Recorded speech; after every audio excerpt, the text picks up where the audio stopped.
Assalamualaikum warahmatullahi wabarakatuh. Waalaikumsalam warahmatullahi wabarakatuh. Bismillahirrahmanirrahim. Alhamdulillahirabbil alamin.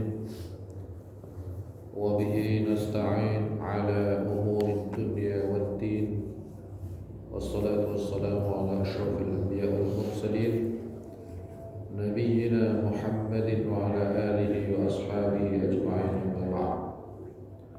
Alhamdulillah jemaah sekalian, pada pagi hari ini Allah memberikan karunia kepada kita yang luar biasa, bisa hadir dalam sholat subuh berjamaah. Orang yang sholat subuh berjamaah itu fi dhimmatillah, dalam tanggungan Allah, dalam perlindungan Allah. Dan insya Allah orang yang sholat subuh berjamaah dengan dawam atau dengan istiqamah diselamatkan dari sifat munafik, sifat nifaq. Karena sholat subuh ini sholat yang paling berat bagi orang-orang munafik. Sholat isya dan sholat subuh. Kayak kalau orang-orang munafik itu ramenya itu di sholat maghrib. Sholat maghrib. Kalau subuh itu berat sekali. Kita pun sebenarnya juga kalau mengikuti hawa nafsu berat juga untuk bangun, untuk berangkat ke masjid subuh-subuh, apalagi kita bangunnya misalnya sebelum subuh, diawali dengan sholat malam. Tapi itulah waktu-waktu yang mulia yang memang Allah sediakan karunia-karunia yang luar biasa. Sepertiga malam sampai subuh, termasuk di sholat subuh itu. Inna sholatal fajri kana mashhuda. Sesungguhnya sholat fajar, sholat subuh itu disaksikan oleh para malaikat. Akan bahagialah dan beruntunglah orang yang bisa atau yang dibangunkan oleh Allah untuk bisa sholat subuh. Kalau yang bangun saja mungkin banyak bangun sebelum subuh, mungkin sudah orang banyak bangun, tapi tidak semuanya diantar ke masjid. Kalau di pasar Kemiri itu, wah udah ramai banget tuh. Mulai jam 1, jam 2 sudah ramai. Apalagi subuh, wallahualam, tapi yang sholat berapa orang Jamaah sekalian, pada pagi hari ini saya akan membahas berkaitan dengan kehadiran bulan depan ini adalah bulan Dzulhijjah. Sekarang kita berada pada bulan Dzulqa'dah, bulan suci Dzulqa'dah. Jadi dalam satu tahun itu ada 4 bulan suci, bulan haram, Ashhurul Hurum namanya. 3 berurut, 1 terpisah sendiri. Yang 3 berurut ini adalah Dzulqa'dah, Dzulhijjah dan Muharram. Nah, kita ini pada urutan yang pertama sekarang nih, itu Dzulqa'dah. Lalu Dzulhijjah, setelah itu Muharram. Sedangkan yang terpisah itulah bulan Rajab. Itu bulan Hurum, Ashhurul Hurum, bulan yang dihormati. Bulan yang dimana di situ dilarang untuk melakukan kezaliman. Jamaah sekalian, tema yang mungkin kita akan bahas ini adalah tema yang berkaitan dengan sebuah keluarga mulia, Alu Ibrahim, keluarga mulia. Karena memang ini berkaitan dengan sebuah keluarga, bukan hanya saja nabinya, tapi keluarganya. Jadi kalau nabinya aja kan misalnya Nabi Lut, Nabi Lut itu nabinya, tapi keluarganya nggak ikut mulia. Atau Nabi Nuh nabinya mulia, tapi istri dan anaknya nggak mulia, makanya tidak disebut keluarga Nuh sebagai keluarga mulia. Tapi Nabi Ibrahim keluarganya ikut mulia, sehingga dalam salawat kita, salawat al-Ibrahimiyah itu ada. Kalau kita baca Allahumma shalli ala Muhammad wa ala ali Muhammad kama shallaita ala Ibrahim wa ala ali Ibrahim. Keluarganya pun ikut mulia. Jemaah sekalian, Nabi Ibrahim alaihissalam ini bapak daripada nabi-nabi setelah Nabi Nuh ya. Jadi sebelum Nabi Ibrahim itu Nabi Nuh, setelahnya Nabi Ibrahim, baru setelah itu lahirlah nabi-nabi dari keturunan Nabi Ibrahim. Karena Nabi Ibrahim ini mempunyai dua istri, yaitu yang satu namanya Hajar, yang satu namanya Sarah. Kalau orang Indonesia bisa nyebutnya Siti Hajar, Siti Sarah. Siti itu bahasa kita ya, orang Melayu ya. Nusantara itu Siti. Siti Fatimah itu kan. Kalau di Arabnya nggak ada Siti Fatimah, ya Fatimah aja. Nggak pakai Siti. Nggak pakai Siti. Nah, jemaah sekalian, dari dua istri ini, yaitu Ibu Hajar dan Ibu Sarah ini melahirkan nabi-nabi. Dari Ibu Hajar lahirlah nabi dari bangsa Arab, sementara Sarah lahirlah nabi-nabi dari bangsa Israel. Ini mulia semua. Jemaah sekalian, kita kembali kepada Al Ibrahim, keluarga Ibrahim. Nabi Ibrahim alaihissalam hidup kurang lebih 2029 atau ya sekitar 2229, 2300 sebelum Masehi lah kurang lebih, sebelum kelahiran Nabi Isa. Jadi jaraknya jauh sekali dari Nabi kita Muhammad sallallahu alaihi wasallam. Dengan Nabi Isa kepada Nabi kita saja itu sekitar 500 sampai 600, 571 berarti sekitar 600 tahun ya. Terus ke Nabi Ibrahim, oh berarti hampir 3000 tahun. 3000 tahunan. Nabi Ibrahim ini hidup di negeri Kan'an atau yang sekarang kita kenal daerah Palestina, daerah Syam, Palestina.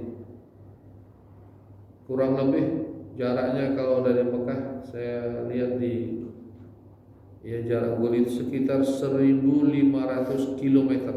Jadi jarak Masjidil Haram sampai Masjidil Aqsa itu sekitar 1500 km. Kenapa ini penting jaraknya, Mas? Karena mulai adanya cerita ini di sini nih. Ya kalau 1500 km itu kalau dijalani dengan kuda tercepat 20 hari. Ya dari kalau Indonesia mungkin antara mana, dari Anyer, dari Merak sampai Banyuwangi kali ya. Merak sampai Anyer sampai Panarukan kali kalau ada dulu tuh ya. Ya sampai Surabaya itu kan baru 1000 kali. Jauhnya Mas kalian. Jadi Nabi Ibrahim ini hidup di daerah itu. Nabi Ibrahim hidup di daerah Palestina pada masa kerajaan Raja Namrud. Mungkin kita sudah baca ceritanya Nabi Ibrahim dengan Raja Namrud. Tapi bukan itu yang kita akan bahas hari ini, adalah teladan keluarga ini. Jamaah sekalian, setelah Nabi Ibrahim itu menikah dengan Ibu Sarah, ya dalam waktu yang lama tidak dikaruniai putra atau keturunan, maka Nabi Ibrahim menikah lagi dengan Ibu Hajar. Nah inilah setelah Ibu Hajar ini menjadi istri keduanya, maka Nabi Ibrahim itu ada satu perintah untuk pergi ke tanah haram yang kedua, menuju Mekah Al-Mukarramah. Pada waktu itu jemaah sekalian, tidak ada kendaraan seperti kita, yaitu jalan kaki, masyian atau rijalan, dengan jalan kaki, tidak rakiban ya. Berjalan kaki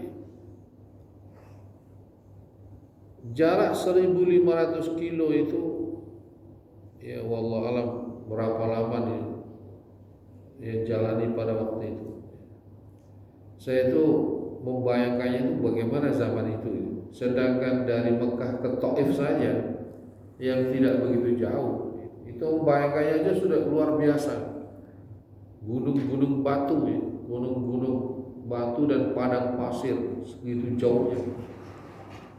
Tapi jemaah sekalian, ternyata pada generasi berikutnya juga banyak melakukan perjalanan dari Palestina ke Mekah.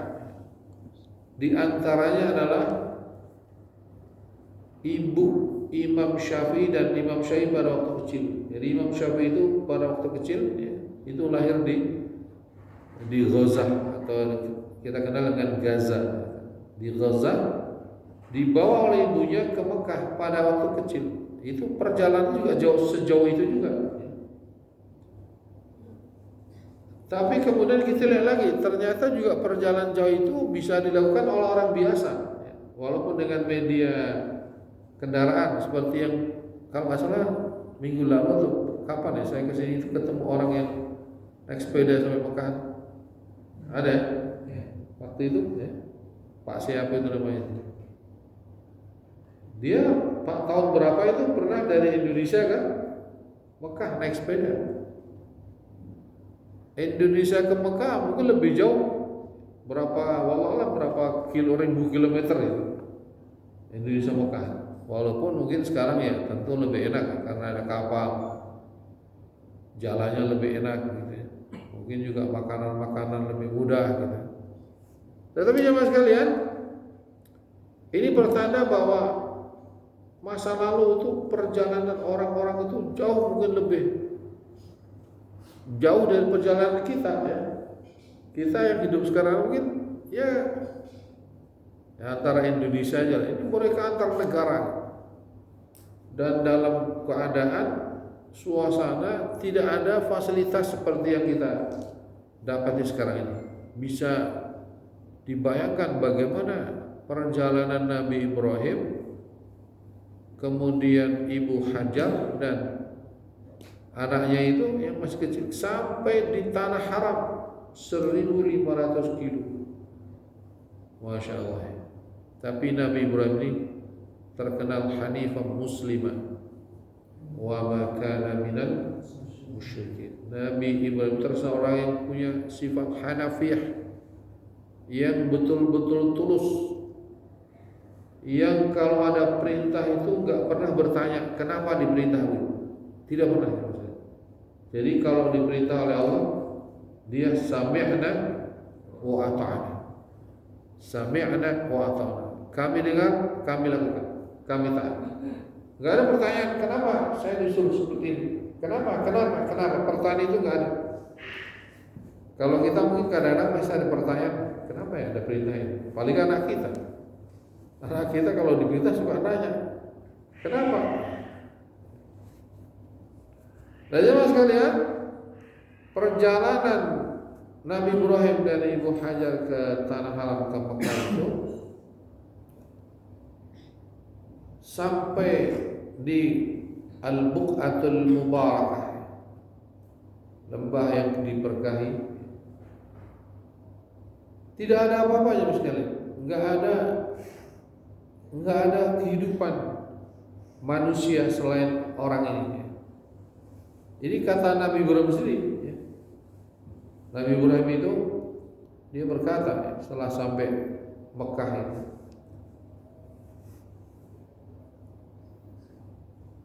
lalu ada perintah setelah sampai Mekah, ada perintah untuk meninggalkan dua orang ini di Mekah.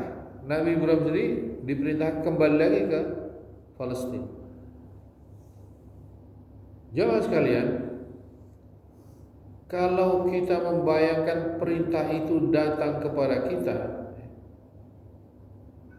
bagaimana meninggalkan anak dan istri di satu lembah yang tidak ada orang lain dengan logistik yang terbatas.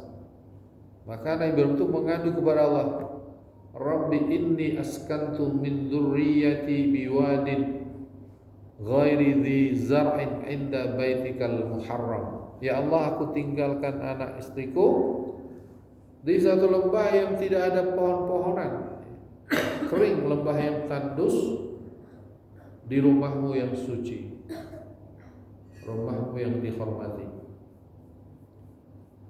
Ketika Nabi Ibrahim diperintahkan meninggalkan anak dan istri di tempat yang seperti itu,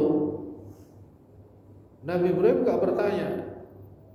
Dia berkata saja kepada istrinya, Hajar, aku akan kembali ke Palestina. Tentu secara manusiawi Ibu Hajar ini bertanya-tanya, bagaimana bisa aku ditinggalkan sendiri di sini dengan anak, tempatnya nggak ada apa-apa. Di situ jamaah sekalian, ujian keimanan yang sangat-sangat tinggi, yang barangkali kalau ujian itu diterima oleh kita hari ini belum tentu bisa ini. Saya hanya membayangkan kayaknya nggak tega kan. Sebagai manusia normal gitu, artinya manusia yang dengan nalar hitung-hitungan matematika gitu. Bagaimana meninggalkan anak istri di satu lembah yang tidak ada manusia? Tapi tadi Nabi Ibrahim itu hanifah muslim, dia seorang yang tulus dan pasrah. Inilah kepasrahan yang luar biasa dari seorang Nabi Ibrahim. Jadi saat itu jamaah sekalian, ya Siti Hajar ini juga agak gimana gitu, mau ditinggal ya. Diem aja. Aku akan pulang ke Palestina. Diem. Sampai setelah berapa kali Nabi Ibrahim bertanya, lalu Ibu Hajar bertanya, ahadza minallah. Apakah perintah ini datang dari Allah? Dijawab oleh Ibrahim, iya, dari Allah. Maka setelah itu Ibu Hajar bilang, kalau begitu Allah tidak akan menyia-nyiakan kami. Ya artinya silahkan pergi. Di sini jemaah sekalian ada kesamaan frekuensi iman antara suami dan istri. Ya ini yang agak susah juga. Kadang-kadang frekuensi iman ini nggak sama nih antara suami dan istri. Suaminya frekuensinya agak tinggi, ya nggak nyambung kadang-kadang. Ini yang kadang sering kali keharmonisan itu tidak terjadi karena frekuensi nggak sama. Tapi Ibu Hajar ini, masya Allah itu. Dia siap ditinggal di satu lembah yang tidak ada apa-apa dengan keyakinan Allah tidak akan menyia-nyiakan mereka karena suaminya melaksanakan perintah Allah. Artinya dia yakin bahwa ketika suaminya melaksanakan perintah Allah, Allah pun tidak akan menyia-nyiakan atau tidak akan membiarkan mereka dalam kesusahan. Keyakinan itu yang sangat-sangat berharga. Kalau kita jemaah sekalian, kita percaya ya Allah itu maha pemurah, Allah maha memberi rezeki, Allah maha melindungi dan lain-lain. Tapi itu ya pada tahap-tahap ya standar saja ya. Tapi ketika pada saat-saat seperti Nabi Ibrahim itu ya, keyakinan itu ya kadang-kala antara ada dan tiada gitu. Misalnya jemaah sekalian, kita diuji nggak punya uang sama sekali misalnya, sementara anak mungkin sakit, beras, misalnya saja lah, nggak ada beras, sekolah mau bayaran, sama sekali nggak ada uang misalnya, itu kayaknya kita juga sudah agak gimana gitu ya. Allah ini gimana ya Allah? Nah, kalau Nabi Ibrahim bukan itu ya mas. Kalau kita diuji dengan begitu, kita masih ada cara untuk mungkin pinjam, mungkin minta pertolongan kepada saudara. Tapi Nabi Ibrahim diuji, nggak ada yang bisa diminta tolong, karena di Mekah tidak ada tetangganya, nggak ada siapapun.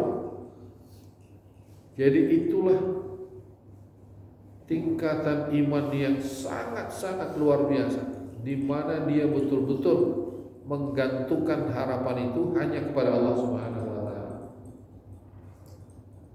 situasi seperti itu tuh apa pernah datang kepada kita atau belum? Wallahu alam. Ya, kita berharap sih mudah-mudahan la yukallifullahu nafsan illa wus'aha. Mungkin pernah satu kondisi di mana kita betul-betul berharap kepada Allah, tapi mungkin tingkatannya masih nggak seperti Nabi Ibrahim. Mungkin kita masih bisa ada ya jalan keluar secara rasio yang kita bisa lakukan. Tapi kalau Nabi Ibrahim sama sekali udah nggak ada. Dan yang luar biasanya tadi keluarganya, istrinya itu siap gitu, frekuensinya sama. Makanya mas sekalian, ketika Nabi Ibrahim pergi pulang ke Palestina, maka Ibu Hajar dan Ismail ini di tanah haram berdua ini sampai habislah bekal.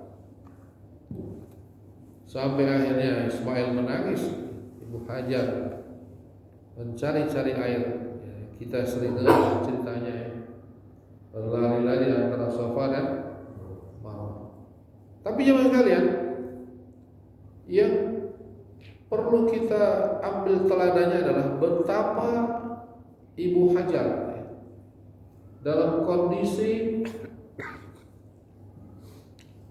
di mana dia sudah tahu di Safa ke Marwah nggak ada air. Kelihatan di Safa, lari ke Safa nggak ada air juga, hanya fata morgana. Tapi kerisauan seorang ibu yang memikirkan anaknya yang mau minum luar biasa ini, sehingga dia seperti kehilangan apa? Ya, anggaplah tadi dia udah lihat tadi di Marwah itu nggak ada air, balik ke Safa nggak ada air, di Marwah kelihatan lagi nggak ada air, kesana lagi nggak ada air juga, sampai 7 kali. Saking situasi seorang ibu memikirkan anak,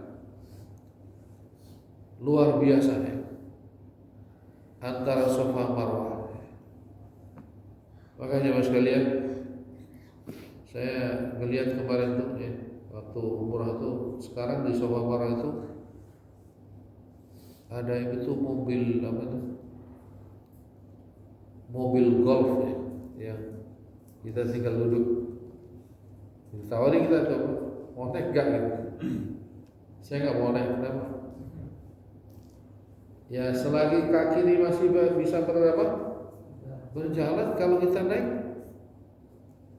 ini, sementara ini sa'i ini adalah mengenang pengorbanan seorang ibu yang memikirkan anaknya lari-lari antara Safa dan Marwah dalam kondisi panas. Bayangkan kalau pasir saja sudah mengeluarkan apa namanya itu, kalau aspal kan kelihatan tuh fata morgana, itu kondisi panasnya luar biasa. Kalau seorang ibu dulu sebegitu dia lakukan pengorbanan lari-lari itu, lalu kita yang masih punya kaki yang normal kemudian duduk di mobil golf itu di ruangan yang AC, kayaknya gimana ya? Kayaknya kita ini sepertinya nggak bisa menangkap pesan yang diinginkan oleh Allah, yaitu nampak tilas mengenang pengorbanan Ibu Hajar ini. Ya kecuali orang yang uzur artinya memang dia kakinya nggak kuat ya boleh lah. Kayak ibu saya waktu itu ya mau nggak mau pakai kursi roda karena sudah nggak kuat ya. Tapi kalau kakinya masih kuat ikut-ikutan begitu ya. Tapi saya lihat juga ada yang kuat-kuat duduk juga di situ di mobil itu. Ya itu ya, sa'inya sih sah ya. Tapi mungkin pahalanya nggak begitu banyak. Tidak bisa merenungi bagaimana susahnya Ibu Hajar ribuan tahun yang silam di tempat itu lari-lari antara Safa dan Marwah dengan kondisi tidak ada harapan ya, orang akan membawa air atau orang akan mengantar air. Kalau sekarang Safa Marwah banyak air, ya. Kita bisa berhenti minum zam-zam. Masya Allah. Jadi ya mas sekalian, akhirnya Ibu Hajar dan Nabi Ismail ini dalam situasi seperti itu, Allah beri pertolongan dengan memancarnya air Zam-Zam tadi di bagian Nabi Ismail ditinggal. Jadi agak ke Ka'bah, arah ke Ka'bah. Kalau zaman dulu ya, saya pertama kali saya ke Mekah itu tahun 79. Saya masih kecil, masih umur masih kelas 5. Diajak ayah. Itu air Zam-Zam masih ada sumurnya, masih turun ke bawah. Sekarang udah nggak ada sama sekali. Jadi dulu tuh tahun 79 itu masih ada pasir di dalam Masjidil Haram. Kemudian jamarat atau jumrah itu masih di tingkat bawah, masih di bawah. Ada bulatan itu, tengahnya ada tiang. Itulah yang dilempar-lempar. Sekarang udah nggak, sama sekali nggak ada itu. Udah tingkat, udah itu tembok. Jadi kesan dan bagaimana dunia itu nggak ada. Jamaah sekalian, akhirnya Nabi Ibrahim ini pulang ke Palestina, dan Allah Subhanahu wa taala seperti keyakinan Ibu Hajar tadi tidak membiarkan mereka. Allah kirim itu air Zam-Zam. Disitulah orang-orang yang tinggal jauh dari tempat itu melihat burung-burung yang lari ke arah Mekah ini. Mereka mempunyai keyakinan bahwa di tanah itu pasti ada air. Karena burung-burung itu ke situ, oh berarti ada air, ada sumber air. Maka datanglah mereka. Itulah suku Jurhum, suku yang pertama-tama menemani Ibu Hajar di kota Mekah. Jemaah sekalian, sampailah masa-masa berikutnya. Secara singkat saja Nabi Ibrahim itu kembali lagi ke kota Mekah. Setelah Nabi Ismail itu dewasa. Jadi Masya Allah, saya nggak bisa bayangkan bagaimana orang dulu Palestina Mekah kok bisa gitu ya, dengan jalan kaki. Nabi Ibrahim alaihissalatu wassalam dengan Ibu Hajar ini dan Ibu Sarah, Ibu Sarah ini istri pertamanya, dia memberikan izin kepada Nabi Ibrahim untuk menikah dengan harapan mudah-mudahan punya anak. Dan akhirnya Allah juga beri kepada Ibu Sarah anak juga. Nah, jadi dia mengizinkan suaminya menikah supaya punya anak. Akhirnya Allah juga berikan dia punya anak, yaitu Nabi Ishak. Jadi tapi jangan disimpulkan kalau tapi boleh juga kalau mau disimpulkan, boleh juga. Ya? Boleh juga. Nah, jemaah sekalian, singkat cerita ini saya kalau baca kisah Ibrahim itu, saya merasa seperti jauh sekali tingkatan iman saya ini masih sangat-sangat rendah gitu. Kalau membayangkan bagaimana keyakinan Nabi Ibrahim dan Ibu Sarah ini, ya, dan Ibu Hajar ini, kayaknya iman saya ini masih, kalau level itu masih sangat jauh dari Nabi Ibrahim. Kita tadi misalnya nggak punya uang aja, dompet kosong, agak puyeng gitu ya. Cuma padahal kita masih bisa pinjam ke sana, pinjam ke sini kan.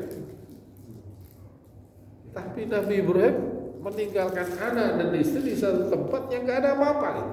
Ya nggak bisa minta pertolongan kepada siapa kecuali kepada Allah. Nah, jemaah sekalian, saya akan lanjut. Ini ceritanya panjang sekali tuh, tapi saya mau khas kepada pengorbanannya saja. Sampailah jemaah sekalian, Nabi Ibrahim datang lagi ke Mekah dan Nabi Ismail sudah agak dewasa gitu. Kalau kita baca kisahnya kan begitu ya. Walamma balagha syudda, telah mulai dewasa ABG gitu. Maka Nabi Ibrahim itu mendapatkan perintah melalui mimpi, dia berkata kepada anaknya, "Ya bunayya, inni ara fil manam anni adbahuka fanzur madza tara." Kata Nabi Ibrahim kepada anaknya Ismail, aku bermimpi semalam aku menyembelih, fanzur madza tara, lalu bagaimana pendapatmu? Jadi anaknya ditanya, anak, kalau sekarang itu bapak semalam dapat perintah melalui mimpi untuk menyembelih kamu. Itu kata menyembelih itu kan berarti sudah sangat-sangat ya Masya Allah ya. Perintah yang luar biasa. Nah anak ini Ismail ini ya, seandainya itu dia anak itu yang hidup zaman sekarang, itu ABG sekarang, bapaknya ngomong begitu ya, itu kira-kira jawabannya gimana gitu? Bapaknya nggak tua. Iya mungkin bapak duluan aja deh ya. Udah lama hidup ya. Tapi apa jawaban Ismail sekalian? Quran itu merekam jawaban Nabi Ismail. Kata Nabi Ismail, iya abati. Abati itu artinya wahai bapak. Jadi boleh juga tuh kalau panggil bapak apa? Abati. Ya abati. Ya bisa abi, bisa abah, bisa abati. Ada kadang-kadang juga babah bisa juga ya. Kalau orang Arab ya, bisa juga seringnya itu babah ya. Atau abuya. Abuya ini umum. Kalau abuya itu bapak beneran atau bukan bapak beneran, kita melihat kayak di sini bapak gitu. Abuya. Bisa kita ke toko aja kan tanya, abuya kam hada? Pak berapa ini? Abuya. Ya abati, kata Ismail, ya abati, wahai bapakku, if'al ma tu'mar, lakukan apa yang bapak diperintah oleh Allah. Ini mabni majhul. If'al ma tu'mar, ya abati if'al ma tu'mar, satajiduni insyaallahu minas sabirin. Engkau akan mendapati aku insyaallah termasuk orang yang sabar. Jadi anaknya juga sama, frekuensi imannya itu ya, sama dengan bapaknya. Ini Masya Allah ya. Kadang kita ya luar biasa ingin ya, anggaplah iri ya. Iri mempunyai anak yang bisa jawab seperti itu. Jadi iri atau ingin mempunyai sesuatu yang dimiliki oleh orang lain itu boleh Pak ya? Boleh dalam perkara-perkara yang baik. Karena Nabi juga mengisyaratkan begitu ya. Kata Nabi itu boleh iri kepada dua orang. Satu orang kaya yang menginfakkan hartanya di jalan Allah, satu orang alim yang mengamalkan ilmunya karena Allah. Itu boleh kita iri. Cuma kita irinya biasanya bukan kepada dua orang itu. Irinya kan orang punya mobil bagus kita pengen gitu kan. Kalau iri yang seperti tadi boleh tuh. Iri pada seorang yang berilmu, dia mengamalkan ilmunya. Orang kaya dia menginfakkan hartanya. Boleh kita iri seperti itu. Nah kita lihat jawaban Nabi Ismail itu, kita iri punya anak yang seperti Ismail itu. Kalau diperintah itu nggak pernah berkata kenapa gitu. Jadi kan hari ini sering begitu. Kenapa? Anak diperintahkan kenapa? Dia bertanya. Kita harus beri alasan gitu kan. Alasan yang logis misalnya. Ismail tidak. Dia bilang ya abati fa'al ma tu'mar, satajiduni insyaallah minas sabirin. Ya Allah, lakukan apa yang Bapak diperintah oleh Allah. Insyaallah Bapak akan dapati aku dalam keadaan sabar. Jadi teman sekalian, Nabi Ibrahim tidak pernah bertanya misalnya kenapa diperintah menyembelih anak gitu. Dan ini perintah yang luar biasa. Andaikan perintah ini jatuh kepada kita, belum tentu kita mau melaksanakan menyembelih anak sendiri. Anak yang ditunggu-tunggu lama gitu. Ini pengorbanan yang masya Allah. Dan tadi zaman sekalian pengorbanan Ibu Hajar tadi dikenang sepanjang masa. Ya insya Allah sampai hari kiamat orang sa'i antara Safa dan Marwah. Jadi bayangannya kalau sa'i itu bayangkan saya dulu Ibu Hajar wah seperti itu.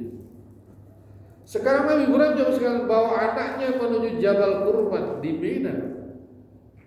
Dalam perjalanannya setan menggoda. Ibrahim, kamu tuh gimana? Anak lama-lama ditunggu, sudah besar mau disitulah Nabi Ibrahim ya, melempar setan ya. Sampai 3 kali yang kita kenal dengan Jumratul Ula, Jumratul Wusta dan Jumratul Aqabah. Dan itu juga diabadikan oleh Allah dalam pelaksanaan manasik haji yang jumrah itu. Jamaah sekalian, ketika Nabi Ismail sudah siap ya, untuk disembelih dan Nabi Ibrahim sudah menempelkan pisaunya dan Nabi Ibrahim betul-betul menarik pisau itu ya, artinya tidak ragu lagi. Wa fadainahu bidzibhin adzim. Akhirnya Allah tebus ya, Nabi Ismail tadi dengan satu domba yang besar. Betul-betul ditarik ya, disembelih, tapi Allah ganti dengan domba. Alhamdulillah. Andai kan tidak diganti, kayaknya gak ada mau mengikuti jejak Nabi Ibrahim itu. Alhamdulillah diganti dengan, sedangkan domba saja orang itu masih berat Pak. Ada orang bisa kemana-mana, pergi kemana-mana, tapi nggak pernah kurban seumur hidup. Ada. Beli HP bisa, beli motor bisa, kurban nggak bisa. Apalagi suruh korban anak, korban domba aja masih berat. Begitu korban juga pilih yang kalau tipe itu tipe yang paling murah lah. Jadi ini ada pengalaman Pak ya. Ya ini kebetulan di pesantren kan ada kurban. Kadang-kadang orang kurban cari yang paling murah gitu. Oke lah kalau memang hartanya atau uangnya hanya segitu gak masalah. Masalah jadi urusan motor dia pengen yang mewah, urusan mobil pengen yang mewah, tapi urusan korban pengen yang murah. Jadi gak imbang itu. Ada satu kawan saya, Ustadz di Singapura itu, dia korban untuk keluarganya dengan harga yang tinggi, tapi begitu jamaahnya, ya, saya tanya, wah saya nggak sanggup nih kalau harga segitu. Susah mencari kambing di Bogor dengan harga di bawah 2 juta. Tapi bagus bilang, nggak bisa saya kalau di bawah 2 juta. Kalau di atas 2 juta oke lah, 2 juta setengah, 3 juta masih bisa dicari. Tapi kalau di bawah 2 juta nggak bisa. Terus saya tanya, kenapa nggak dinaikin saja? Maksudnya untuk orang-orang Singapura yang mau korban dinaikkan saja apa harga itu? Ya dimotivasi lah supaya korban itu yang terbaik itu. Apa jawabnya? Saya sih maunya begitu katanya. Tapi di Singapura ini yang mengadakan koleksi korban itu bukan saya saja, banyak ustaz lain pun ya mengadakan koleksi korban ya. Siapa yang korban dengan harga yang murah itu, dan korbannya itu bukannya di Indonesia, juga ke Afrika kemana gitu ya. Indonesia pun bukan di kota seperti Bogor, Jakarta, di korbannya pun Nusa Tenggara Barat, Nusa Tenggara Timur gitu. Yang di situ harga kambing masih murah. Wah ini susah kalau gitu Pak. Akhirnya beliau kalau korban ke sana, ke Nusa Tenggara Barat, di perkampungan ya mungkin di sana lebih manfaat. Yang harga kambing masih di bawah apa? 2 juta. Kalau di Depok kayaknya udah gak ada bagus ya. 3 juta ke atas lah, 2 juta kecil lah di bawah 3 juta itu, minimal 3 juta ke atas. Jadi saya nggak sanggup. Terus saya pikir tadi ya, kalau orang kayak itu agak wajar karena ada persaingan antara kolektor kurban ini. Tapi kalau orang Indonesia punya uang gitu, yang dia punya kemampuan, ya janganlah cari kurban yang apa? Yang paling kelas yang paling rendah gitu. Jadi kalau melihat bagaimana Nabi Ibrahim berkorban anaknya, berkorban apa? Anak. Itu tidak bertanya-tanya. Ya, mudah-mudahan jamaah sekalian yang belum pernah kurban bisa kurban. Jangan sampai seumur hidup gak pernah. Tapi Pak, bukannya saya mengecilkan pengorbanan orang, tapi memang ada. Bagus. Orang yang gak pernah kurban selama seumur hidup. Ya, karena selalu dia merasa gak mampu gitu. Gak mampu berkorban. Ya, tapi kredit motor mampu gitu. Kredit motor 500 ribu per bulan mampu. Nah, sekarang kan ada tabungan apa? Tabungan kurban.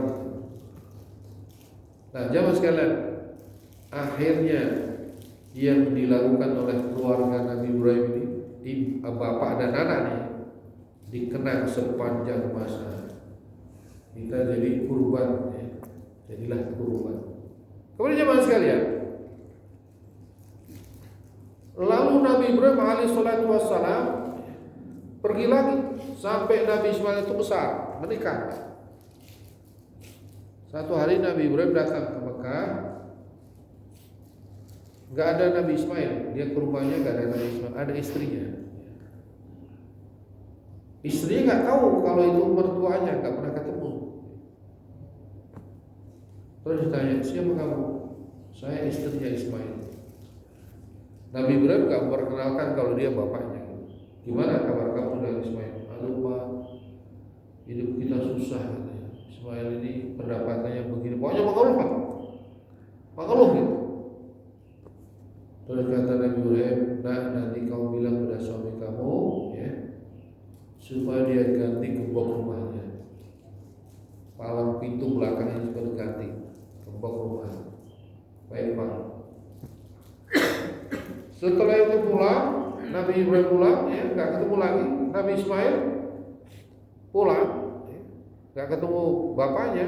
Istri bilang tadi ada tamu Pak, ada pesan katanya abang suruh ganti gembok. Oh ya oke. Nabi Ismail tahu bahwa itu bapaknya, sebagai isyarat supaya ganti istri. Ya. Dia tahu nih istri pasti ngomong gak enak nih kepada bapaknya. Akhirnya dicerailah ke istri. Tapi ini jangan dijadikan rujukan. Jangan dijadikan rujukan. Ya takutnya. Jadi kita belum tingkat itu, kita belum tingkat Nabi Ismail, belum tingkatnya Nabi Ibrahim. Suatu hari jemaah sekalian, ya setelah lama Nabi Ibrahim ke Mekah itu, ke Mekah lagi ketemu dengan istrinya Nabi Ismail, nggak ketemu Ismail juga. Istrinya dia bilang, gimana kamu? Kata Nabi Ibrahim, dia juga nggak tahu kalau itu mertuanya. Wah alhamdulillah Pak, saya dengan Ismail hidup apa nikmat gitu. Ismail itu orang yang sabar, ya. Alhamdulillah kita rezekinya ada. Wah, terus kata Ibrahim, ya bagus katanya. Kamu bilang pada suami kamu supaya jaga gembok rumahnya dengan baik. Setelah pulang, istrinya bilang kepada Nabi Ismail karena nggak ketemu dengan bapaknya. Tadi ada tamu Mbak, dia bilang katanya abang suruh menjaga gembok rumah. Bagus. Ya tahu istrinya ceritanya ya baik-baik nih pasti. Ini juga pelajaran buat ibu-ibu ya. Sekiranya ada masalah-masalah dalam rumah tangga, tidak perlu cerita, apalagi kepada bapak, kepada mertua. Kenapa? Ya karena bapak dari suami kita ya, atau istri kita itu dia sudah banyak pengorbanan membesarkan anaknya. Jangan lagi dibebani oleh pikiran setelah dia berkeluarga. Artinya kan setelah dia punya istri, punya suami, ini kan perjalanan dia sudah lama dengan bapak ibunya. Pengorbanan bapak ibu sudah lama. Dengan dia nikah itu kan kadang orang tua udah merasa blok gitu ya. Ah, udah lepas satu tanggung jawab. Tapi kalau pulang nangis, cerita, pulang nangis, ini beban lagi jadi kan orang tua. Ini pelajaran buat kita, barangkali ya, kita punya masalah-masalah dalam rumah tangga. Sebisa mungkin orang tua, bapak dan ibu itu tidak tahu. Bapak ibu kita sudah susah dengan masa kecil kita sampai kita ABG dewasa, jangan lagi dibebani pikiran dengan problematika rumah tangga kita. Ceritanya yang enak-enak aja lah, ya. Ceritanya yang enak-enak aja. Alhamdulillah Pak. Jadi bapak ibu itu merasa ya kita tuh hidup dalam enak, tidak terbebani. Karena bapak ibu itu walaupun kita sudah dewasa, kalau dengar kita hidup susah, dia pun ikut susah. Dia pun ikut susah. Apalagi ibu tuh dengar anaknya susah, dia pun ikut susah. Nah, ini jabat sekalian. Inilah kisah ya, teladan dari keluarga mulia Nabi Ibrahim alaihissalam dan Nabi Ismail alaihissalam yang dikenang sepanjang masa dalam manasik haji, sa'i, ya, tawaf, jumrah, kurban, atau kita kalau dia ini dam, ya. Ini semuanya adalah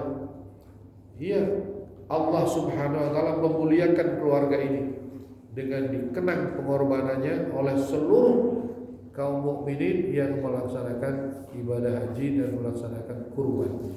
Mudah-mudahan jemaah sekalian, sekalipun kita ya mungkin ya agak susah untuk mencapai derajat iman Nabi Ibrahim dan keluarganya, mudah-mudahan ada berapa persen yang menetes ke dalam hati kita. Mudah-mudahan kita diberikan satu hati, kelapangan hati sebagaimana lapangnya Nabi Ibrahim dan keluarganya dalam melaksanakan perintah Allah Subhanahu wa taala dan dalam menerima keputusan-keputusan takdir, ya, keputusan-keputusan kehidupan yang terjadi pada diri kita. Mudah-mudahan yang lapang dada itu dan keridhaan kita kepada keputusan Allah menjadi sebab ridhonya Allah kepada kita. Kata Rasulullah, "Faman radiya falahu ridha, faman sakhita falahu sakhat." Siapa yang ridha dengan keputusan Allah, maka Allah pun ridha kepada dia. Siapa yang murka dengan keputusan Allah, Allah pun murka dengan dia. Wal-iyadu billah, ya, mudah-mudahan kita termasuk orang yang ridha terhadap apa yang diberikan Allah kepada kita, baik itu merupakan perintah, baik itu merupakan musibah. Subhanakallahumma bihamdik, asyhadu an la ilaha illa anta, astaghfiruka wa atubu ilaik. Wassalamualaikum warahmatullahi wabarakatuh.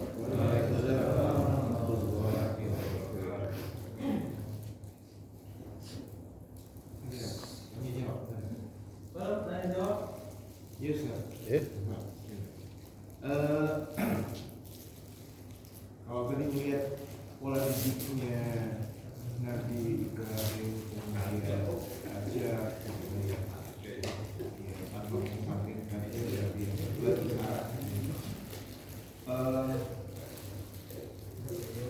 karena kita ini belum paham bagaimana pola hidup yang dilakukan Ibunda Hajar khususnya kepada Ismail sehingga menghasilkan anak yang demikian luar biasa.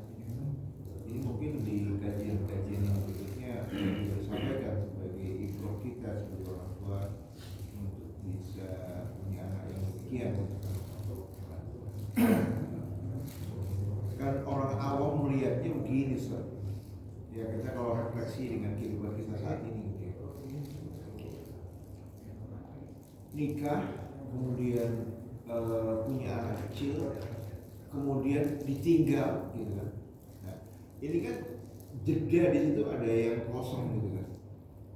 Bagaimana metode menafkahi Nabi Ibrahim, baik jasmani maupun rohaninya kepada Hajar maupun kepada Ismail, kan gitu. sehingga pada saat ceritanya kan kembali lagi, kemudian ada perintah untuk menyembelih gitu kan, dan ini sangat luar biasa gitu kan, tanpa ada defense gitu kan, pasrah gitu Nabi Ismail terhadap perintah itu. Nah ini metodologi pendidikan ini mungkin penting juga kita bahas gitu ke depan, sehingga kita punya guide gitu ya, mendidik anak-anak kita, khususnya kan istri-istri kita gitu ya, Jawa saja istri-istri gitu ya, saya Robi dan sebagainya.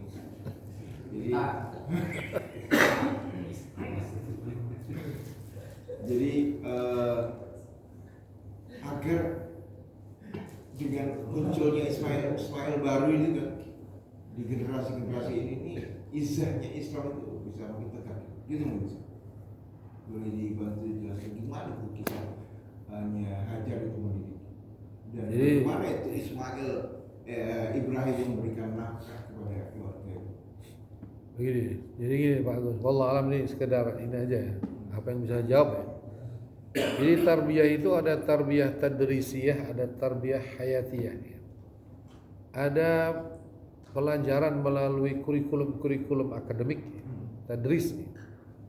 Tapi ada pelajaran melalui kurikulum kehidupan. Kalau anak-anak kita itu sekarang tuh banyaknya mengalami pendidikan tarbiyah tadrisiyah, pendidikan melalui akademik tadi ya. Mungkin ya di sekolah ya, berupa ya banyaklah pelajaran-pelajaran. Tapi yang mungkin agak jarang adalah tarbiyah hayatiyah, pendidikan melalui kehidupan itu. Artinya apa? Misalnya kita mengenalkan anak kita, disebut misalnya hidup sederhana, misalnya hidup sederhana. Tapi dalam kenyataan hidupnya kita nggak mengajarkan sederhana atau hidup hemat gitu. Tapi dalam kenyataan hidupnya kita nggak hemat gitu. Artinya dia minta apa kasih, minta apa. Kan kita selama ini kan begitu kan. Jadi dalam akademiknya itu ada pendidikan, tapi dalam kehidupannya nggak nyambung gitu. Itulah kadang-kadang mungkin anak itu akhirnya pendidikan lebih terpengaruh oleh yang tadi, oleh kehidupannya itu ya. Walaupun dia tahu bahwa hemat itu bagus kan, hemat itu bagus, tapi dalam kehidupan nyatanya nggak begitu gitu pendidikannya itu. Nah beda dengan Nabi Ismail. Nabi Ismail itu mungkin belum ada sekolah pada waktu itu, nggak ada akademiknya, tapi dia ditempa dengan pendidikan kehidupan, sehingga dia merasakan betul bagaimana sebuah perjuangan, sebuah pengorbanan.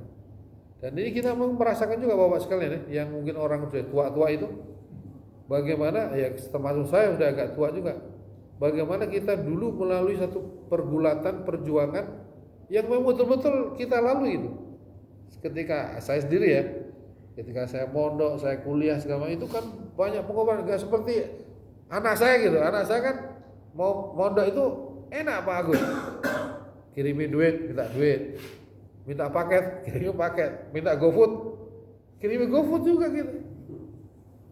Sekarang kan kuliah juga begitu anak. Jadi ini mungkin perlu kita selaraskan antara pendidikan akademik dan pendidikan kehidupan, supaya asar ataupun kesan pada hatinya itu terjadi.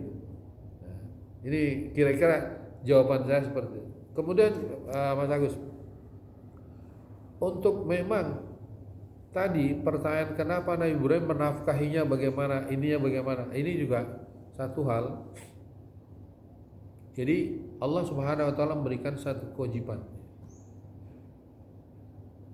Kewajiban ini ya merupakan hak dari orang yang menjadi target kewajiban tersebut. Misalnya gini, saya suami wajib memberi nafkah, maka nafkah ini menjadi hak dari seorang istri.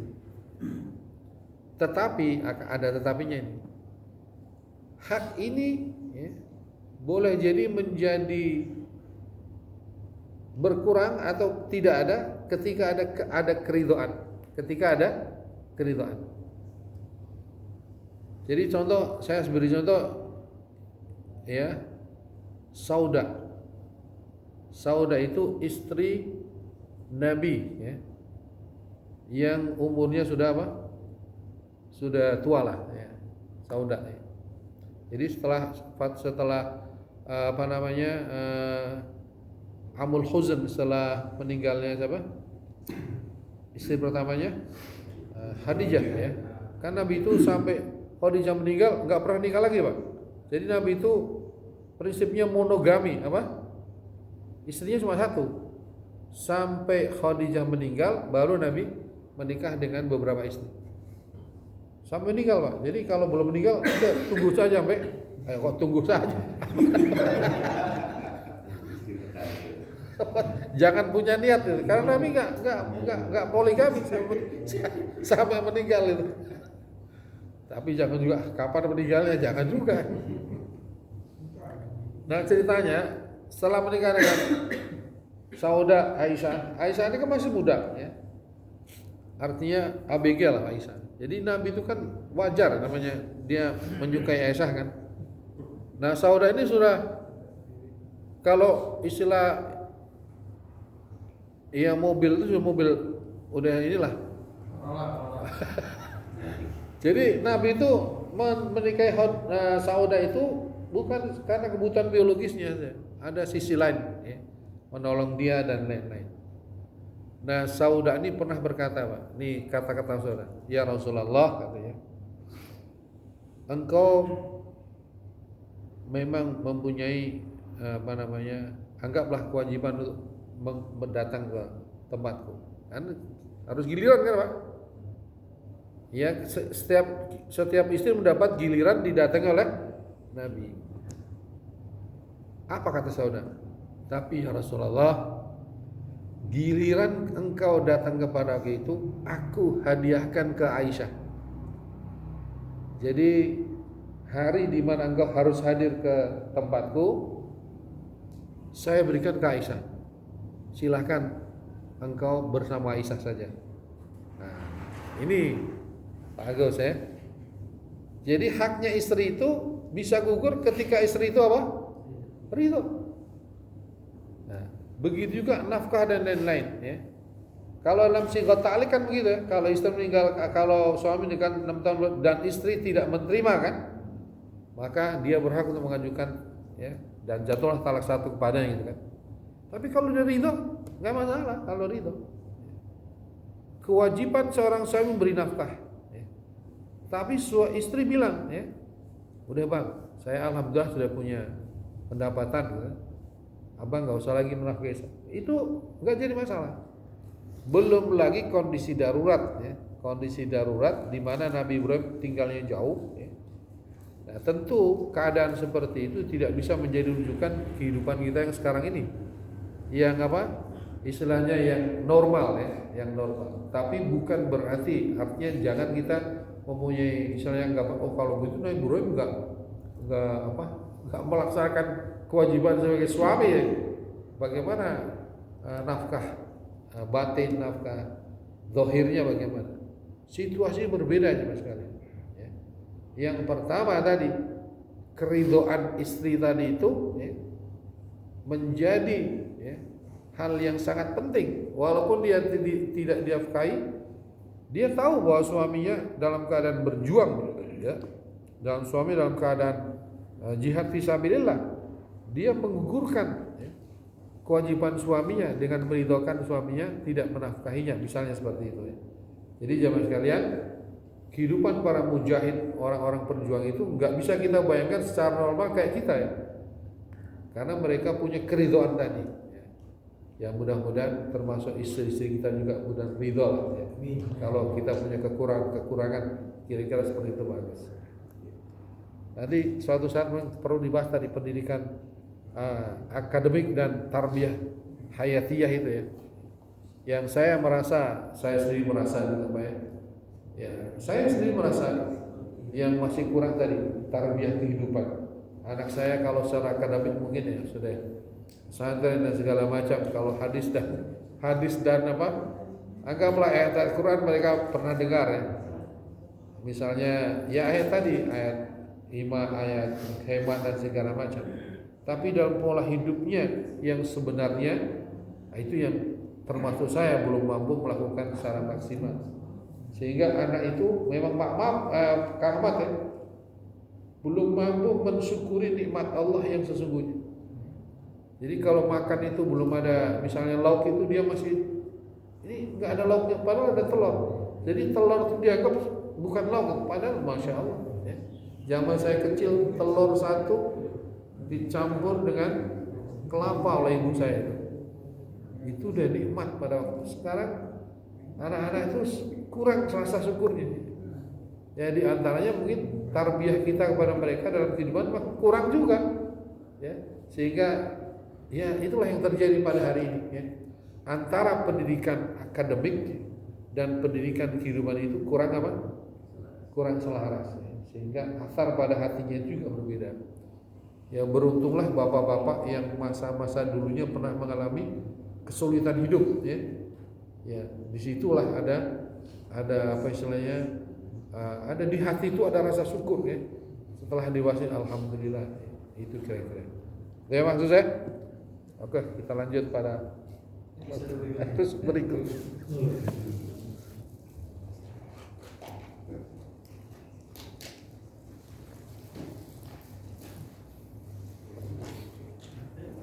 Alhamdulillah.